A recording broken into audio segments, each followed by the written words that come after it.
Om Shanti. Good morning.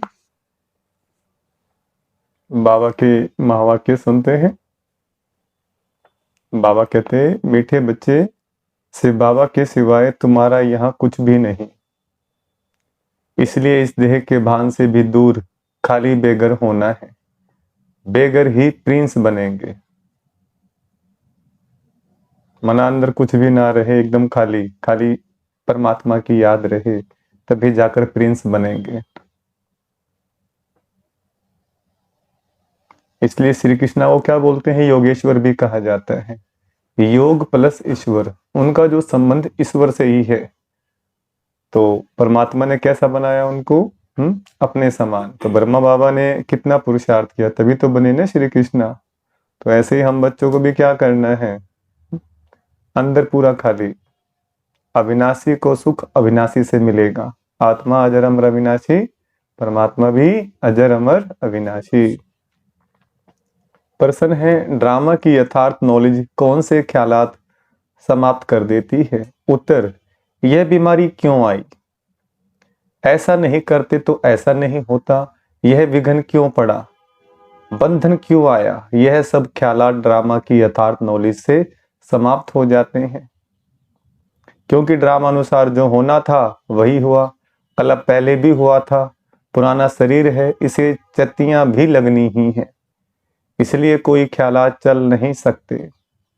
गीत हमें उन राहों पर चलना है। कौन सी राहों पर? जहां गिरना और संभलना है।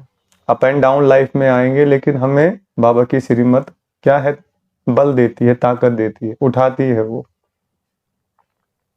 ओम शांति। हमें उन राहों पर चलना है। कौन सी राह है? राह कौन बताता है? बच्चे जानते हैं कि हम किसकी राह पर चल रहे हैं। राय कहो, राह कहो, वह श्रीमत कहो, बात एक ही है। अब श्रीमत पर चलना है, लेकिन श्रीमत किसकी? लिखा हुआ है श्रीमत भगवत गीता, तो जरूर श्रीमत की तरफ हमारा बुद्धि योग जाएगा। अब तुम बच्चे किसकी याद में बैठे हो? अगर श्री कृष्ण कहते हो तो उनको वहां याद करना पड़े। तुम बच्चे श्री कृष्ण को याद करते हो या नहीं? वर्षे के रूप में याद करते हैं, यह तो जानते हो। हम प्रिंस बनेंगे, ऐसे तो नहीं जन्मते ही लक्ष्मी नारायण बनेंगे। बरोबर हम शिव बाबा को याद करते हैं, क्योंकि श्रीमत उनकी है। श्रीमत भगवान वाच कहने वाले श्री कृष्ण को याद करेंगे, परंतु कहाँ याद करेंगे? उनको तो याद किया जाता है वैकुंठ में। तो मन मना भव अक्सर श्री कृष्ण कह नहीं सकते, मध्य अजीब भव कह सकते हैं। मुझे याद करो, वह तो वैकुंठ में ठहरा, दुनिया इन बातों को नहीं जानती। बाप कहते हैं, बच्चे यह सब शास्त्र भक्ति मार्ग के हैं। सभी धर्म शास्त्रों में गीता भी आ जाती है। बरोबर गीता भारत का धर्म शास्त्र है। वास्तव में तो यह सभी का शास्त्र है। कहा भी जाता है श्रीमत सर्वशास्त्रमयी शिरोमणि गीता, यानी सबसे उत्तम ठहरी। सभी से उत्तम है शिव बाबा श्री श्री, श्रेष्ठ श्रेष्ठ। श्री कृष्ण को श्री श्री नहीं कहेंगे, श्री श्री कृष्ण व श्री श्री राम नहीं कहेंगे, उनको सिर्फ श्री कहते हैं। श्री राम श्री कृष्ण। परमात्मा के लिए श्री श्री डबल श्री है वो, क्यों श्रीयों को भी श्री बनाने वाले परमात्मा ही हैं। श्रेष्ठ श्रेष्ठ जो है वही आकर फिर श्रेष्ठ बनाते हैं। श्रेष्ठ से श्रेष्ठ है भगवान श्री श्री, अर्थात सभी से श्रेष्ठ। श्रेष्ठ का नाम वाला है। श्रेष्ठ तो जरूर देवी देवताओं को कहेंगे, जो अभी नहीं है। आजकल श्रेष्ठ किसको समझते हैं? अभी हैं लीडर्स, आदि का कितना सम्मान करते हैं, परंतु उन्हें श्री तो कह नहीं सकते। महात्मा आदि को भी श्री अक्षर नहीं दे सकते। अभी तुमको ऊंचे से ऊंचे परमात्मा से ज्ञान मिल रहा है। सबसे ऊंचा है परमपिता परमात्मा, फिर है उनकी रचना। फिर रचना में ऊंचे से ऊंचे हैं ब्रह्मा विष्णु और शंकर महेश। यहाँ भी नंबरवार मर्तबे हैं। ऊंचे से ऊंचे प्रेसिडेंट, फिर प्राइम मिनिस्टर, यूनियन मिनिस्टर, बाप बैठ सृष्टि के आदि मध्य अंत का राज समझाते हैं। भगवान रचयिता है। अब रचयिता अक्सर कहने से मनुष्य पूछते हैं सृष्टि कैसे रची गई, इसलिए यह जरूर कहना पड़ता है कि त्रिमूर्ति शिव रचयिता है। वास्तव में रचयिता के बजाय रचवाने वाला कहना ठीक है। ब्रह्मा द्वारा देवी कुल की स्थापना कराते हैं। ब्रह्मा द्वारा स्थापना किसकी? देवी संप्रदाय की। शिव बाबा कहते हैं अभी तुम हो ब्रह्मा की ब्राह्मण संप्रदाय, वह है आसुरी संप्रदाय, तुम हो ईश्वरीय संप्रदाय, फिर देवी संप्रदाय बनेंगे। बाप ब्रह्मा द्वारा सभी वेदों शास्त्रों का सार भी समझाते हैं। मनुष्य बहुत मुझे हुए, कितना माथा मारते रहते हैं, बर्थ कंट्रोल हो। बाप कहते हैं मैं आकर भारत की यह सर्विस कर रहा हूं। यहाँ तो है ही तमो प्रधान मनुष्य, 10-12 बच्चे पैदा करते रहते, झाड़ वृद्धि को जरूर पाना ही है, पत्ते निकलते रहेंगे, इसको कोई कंट्रोल कर ना सके। सतयुग में कंट्रोल है, एक बच्चा एक बच्ची, बस यह बातें तुम बच्चे ही समझते हो। आगे चल आते रहेंगे, समझते रहेंगे। गाया भी हुआ है अतीन्द्रिय सुख गोप गोपियों से पूछो। यहाँ जब तुम सम्मुख सुनते हो तो सुख भासता है, फिर धंधे धोरी में जाने से इतना सुख नहीं भासता है। यहाँ तुमको त्रिकालदर्शी बनाया जाता है। त्रिकालदर्शी को सुदर्शन चक्रधारी भी कहते हैं। मनुष्य कहते हैं फलाना महात्मा त्रिकालदर्शी था, तुम कहते हो वैकुंठनाथ। राधे कृष्ण को भी सुदर्शन चक्र की व तीनों कालों की नॉलेज नहीं थी। कृष्ण तो सभी का प्यारा, सतयुग का फर्स्ट प्रिंस है, परंतु मनुष्य न समझने कारण कह देते कि तुम श्री कृष्ण को भगवान नहीं मानते, इसलिए नास्तिक हो, फिर विघ्न डालते हैं। अविनाशी ज्ञान यज्ञ में विघ्न पड़ते हैं, कन्याओं माताओं पर भी विघ्न आते हैं। बांधेलियां कितना सहन करती हैं, तो समझना चाहिए ड्रामा अनुसार हमारा पार्ट ऐसा है। विघ्न पड़ गया, फिर यह ख्यालात नहीं चलना चाहिए कि ऐसे नहीं करते तो ऐसा नहीं होता, ऐसे नहीं करते तो बुखार नहीं होता।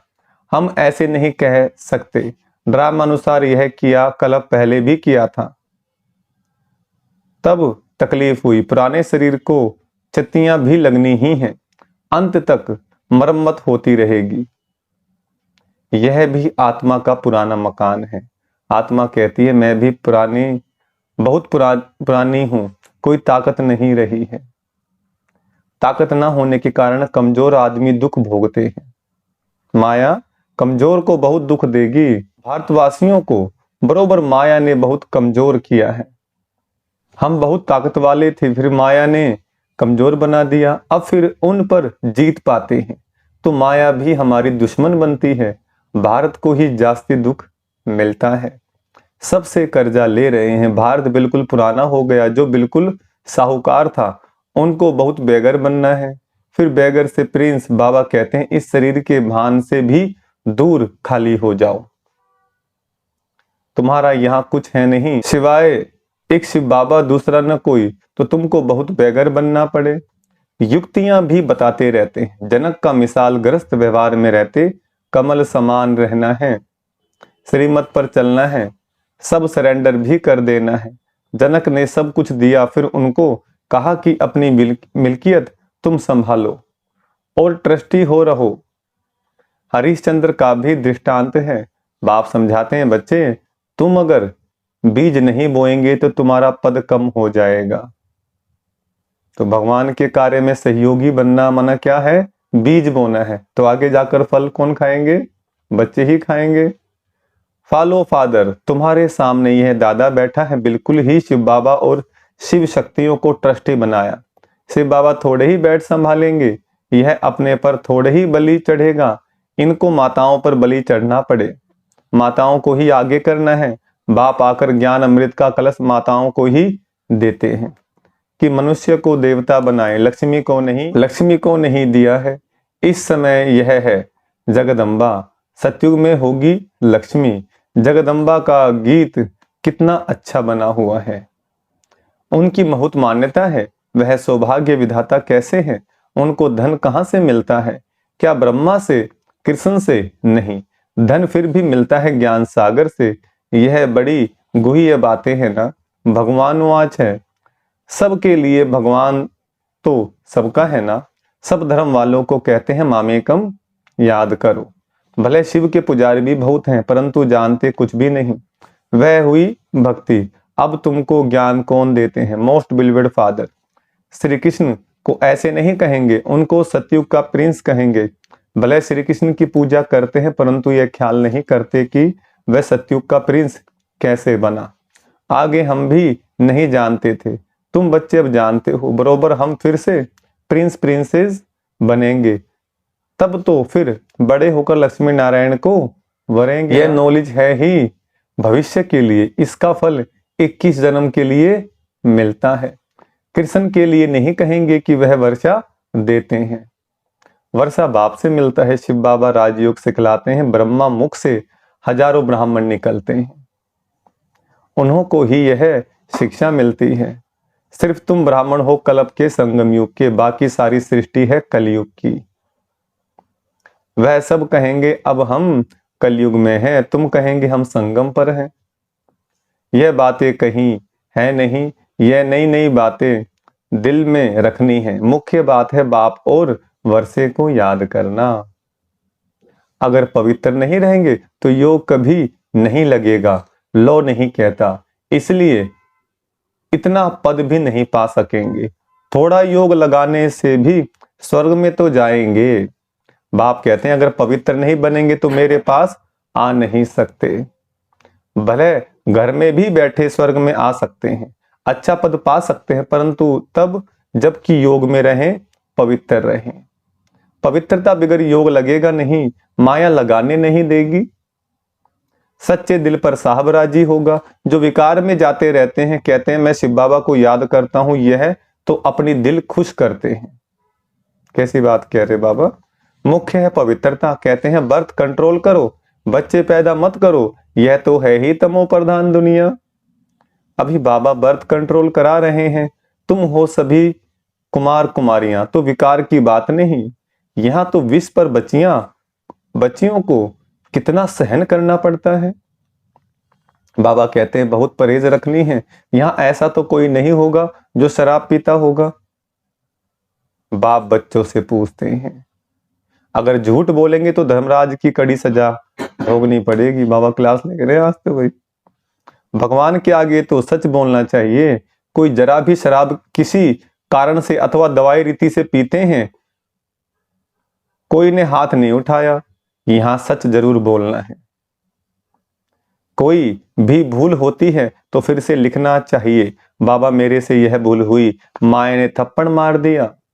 बाबा को तो बहुत लिखते भी हैं, आज हमारे में क्रोध का भूत आ गया, थप्पड़ मार दिया। आपकी तो मत पर थप्पड़ नहीं मारना चाहिए।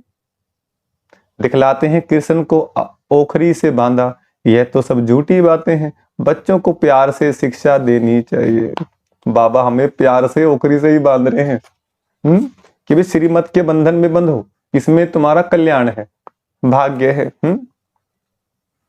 तो ओखरी से बांधा तो क्या हुआ? दो देवता थे जो कि बंधन में थे वृक्ष बन करके, तो ओखरी से बांधा तो क्या हुआ? उनको मुक्ति मिली। ओखली के सारे जब वो चल रहे थे तो फिर वो ओखली जो दो पेड़ों के बीच में फंस गई, और जब वो चले तो फिर क्या हुआ? वो पेड़ गिर गए। तो इसी प्रकार जब हम श्रीमत पर चलते हैं परमात्मा की, तो जो श्रापित हो रखी हैं आत्माएं, उनको भी क्या हो जाता है? उद्धार हो जाता है, कल्याण हो जाता है। तो ये भगवान जो श्रीमत पर बांध रहे हैं, किस लिए? हमारे कल्याण के लिए और औरों को भी।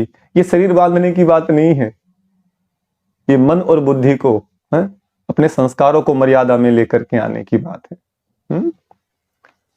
तो हर बात के पीछे क्या है? कुछ सीख है। बाबा कहते हैं बच्चों को प्यार से शिक्षा देनी चाहिए, मार नहीं देनी चाहिए। भोजन बंद करना, मिठाई ना देना, ऐसे सुधारना चाहिए। थप्पड़ मारना क्रोध की निशानी हो जाती है। सो भी महात्मा पर क्रोध करते हैं। छोटे बच्चे महात्मा समान होते हैं ना, इसलिए थप्पड़ नहीं मारना चाहिए, गाली भी नहीं दे सकते। ऐसा कर्म नहीं करना चाहिए जो ख्याल में आए। हमने यह विक्रम किया, अगर किया तो फौरन लिखना चाहिए, बाबा हमसे यह भूल हुई, हमें क्षमा करो, आगे नहीं करेंगे तौबा करते हैं ना, वहां भी धर्मराज सजा देते हैं। तो तौबा करते हैं, आगे फिर नहीं करेंगे। बाबा बहुत प्यार से कहते हैं, लाडले सपूत बच्चे, प्यारे बच्चे, कभी झूठ नहीं बोलना।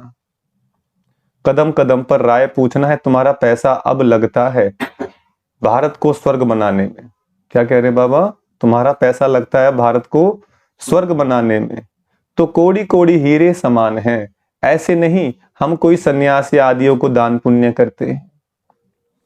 मनुष्य हॉस्पिटल अथवा कॉलेज आदि बनाते हैं तो क्या मिलता है?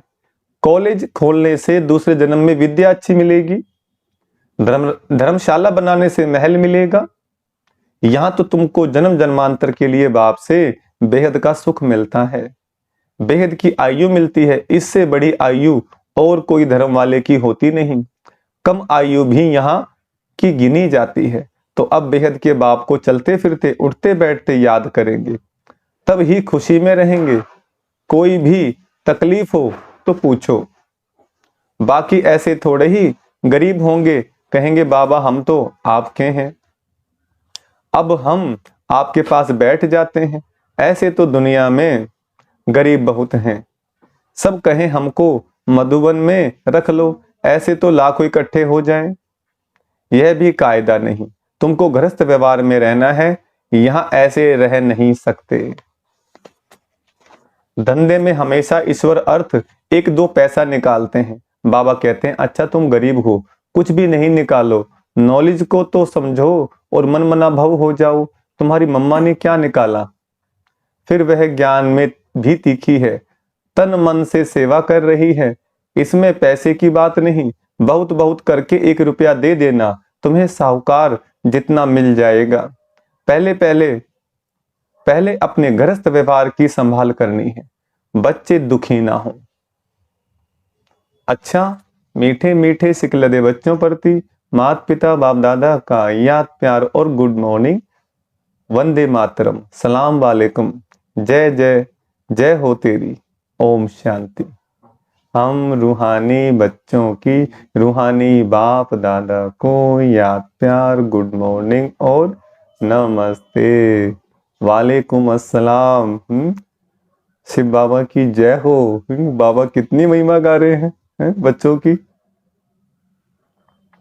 धारणा के लिए मुख्य सार है, पहला पॉइंट, ऐसा कोई कर्म नहीं करना है जिसके पीछे ख्याल चले, तौबा तौबा पश्चाताप करना पड़े। झूठ नहीं बोलना है, सच्चे बाप से सच्चा रहना है।